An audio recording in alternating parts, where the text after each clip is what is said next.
బాగున్నారా? నేనైతే బాగున్నాను. ఈరోజు టాపిక్ ఏంటంటే నర్సింగ్ స్టాఫ్కి సర్వీస్ ఎలా ఉండాలి, ఎంత ఉండాలి. సర్వీస్ వస్తే ఖచ్చితంగా మన స్టడీ అయిపోయిన తర్వాత సర్వీస్ అనేది ఉండాలి.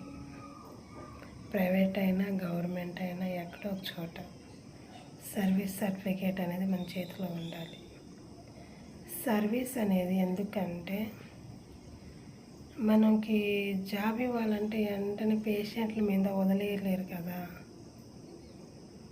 మనం ముందుగానే ఎక్కడో చోట ట్రైనింగ్ తీసుకొని వర్క్ అనేది నేర్చుకొని పర్ఫెక్ట్గా ఉంటే ఎవరైనా మనకి జాబ్కి తొందరగా తీసుకుంటారు. మనం ఏ ఇంటర్వ్యూకి వెళ్ళినా కానీ మనం అడిగే క్వశ్చన్ ఏంటంటే నీకు సర్వీస్ ఉందా అని అంటారు. సర్వీస్ అంటే ఏం లేదు, వర్కే. మనం వర్క్ ఏమైనా నేర్చుకున్నామా, లేకపోతే వాళ్ళు కొత్తగా ఏమైనా నేర్పించుకోవాలా, ఫ్రెషరా, ట్రైనింగ్ అయిపోయి ఇప్పుడే వచ్చారా అని అడుగుతారు. కాబట్టి మనం డ్యూటీస్కి వెళ్ళినప్పుడే మనం ఖచ్చితంగా స్టడీలో ఉన్నప్పుడు మనం డ్యూటీకి వెళ్తాం కదా, గుర్తుందా? గుర్తుంటే అప్పుడే నేర్చుకుంటాం సగం వరకు.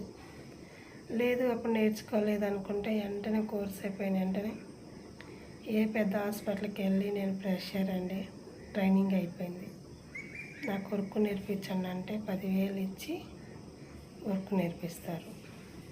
10,000 ఇచ్చి వర్క్ అయితే నేర్పించుకుంటారు. మన వర్క్ బాగా వచ్చిన తర్వాత కొంచెం శాలరీ కూడా పెంచుతారు. అందుకే ప్రతి ఒక్క నర్సింగ్ స్టాఫ్కైనా డాక్టర్స్కైనా ఎవరికైనా సర్వీస్ బాగా అడుగుతారు, ఎక్కడైనా అడుగుతారు. వేరే జాబులకైతే నాకు తెలియదు, కానీ మనకైతే సర్వీస్ కావాలి. అందుకే కదా డాక్టర్స్ కూడా చదువుకున్నప్పుడే హౌస్ సర్జన్గా స్టడీ అంటే చదువుకుంటూనే హౌస్ సర్జన్గా చేస్తారు. నర్సింగ్ స్టాఫ్ కూడా అంతే, స్టడీలో ఉన్నప్పుడే డ్యూటీస్కి వస్తాం. మనం హాస్పిటల్ సైడ్ డ్యూటీస్కి వచ్చి అక్కడ నేర్చుకుంటాం కదా. కాబట్టి నేను బీఎస్సీ, నాకు సర్వీస్ ఎందుకు, నేను వర్క్ నేర్చుకోను. నేను ఎంఐసి నర్సింగ్ని, నాకు స్టడీ ఉంది, ట్రైనింగ్ ఎందుకు, సర్వీస్ ఎందుకు అని ఆలోచించకండి. మనం ఏ నర్సింగ్ అయినా మనకి సర్వీస్ అనేది చాలా ఇంపార్టెంట్. సర్వీసే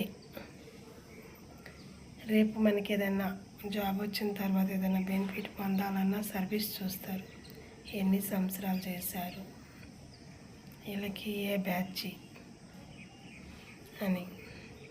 కాబట్టి నర్సింగ్ స్టాఫ్కి అయితే ఖచ్చితంగా సర్వీస్ అనేది ఉండాలి, ఎక్కడో చోట అనేది నేర్చుకొని ఉండాలి జాబ్కి ముందే.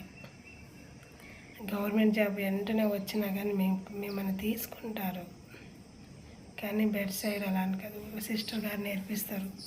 మనకంటే సీనియర్ సిస్టర్స్ ఉంటారు కదా, వాళ్ళు నేర్పిస్తారు వర్క్. ఏదైనా మనం ఏదైనా నేర్చుకోవాలన్నా వాళ్ళని అడగాలి, సిస్టర్ గారు ఇది నేర్పించరా, ఇదేంటిది అని అడగవచ్చు, తప్పలేదు. అందుకని ఏ సిస్టర్ని అడిగినా చెప్తారు.